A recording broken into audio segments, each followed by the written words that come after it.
Bonjour à tous. Je m'adresse à vous jeunes entrepreneurs. Alors jeunes, pas forcément par l'âge, mais par le fait que vous venez de monter votre propre affaire. Pendant le confinement, je dirais même plus depuis le confinement, j'ai passé beaucoup de temps au téléphone pour échanger avec vous. Alors certains d'entre vous m'ont téléphoné de leur propre fait et puis j'ai téléphoné à d'autres parce que j'ai mené finalement ma petite enquête pour voir où on en était avec ce fameux savoir se vendre.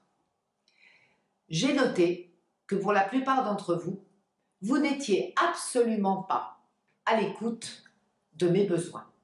Alors c'est bien de me faire vos propositions et d'apprendre par cœur vos arguments de vente, mais je pense qu'il faudrait plutôt un peu plus vous intéresser à vos interlocuteurs, qui sont évidemment au début des prospects, et puis surtout de vous préoccuper à qui vous vous adressez. Je vous donne un exemple.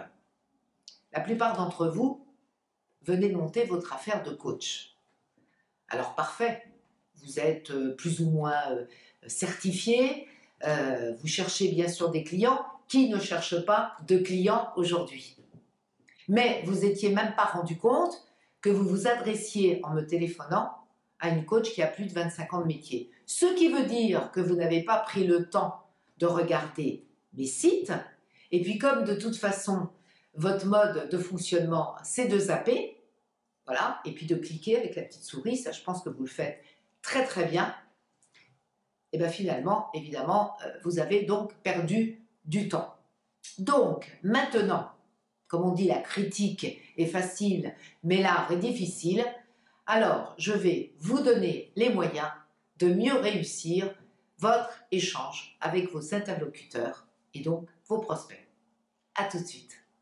Effectivement, savoir se vendre n'est pas une chose facile et toujours innée pour beaucoup d'entre vous, et vous le savez. Alors vous pouvez être très sûr de la prestation de service que vous allez présenter, déjà s'assurer que vous avez quand même fait une étude de marché, bien évidemment, mais surtout, s'il n'y a pas de chiffre d'affaires qui rentre, votre société ne pourra en aucun cas perdurer. Par conséquent, il va falloir peut-être penser à partir de maintenant, si vous voyez que ce n'est pas le cas et que vous en sortez très difficilement, investir sur vous, c'est-à-dire votre façon de communiquer, votre façon de parler, votre façon d'aller vers les autres.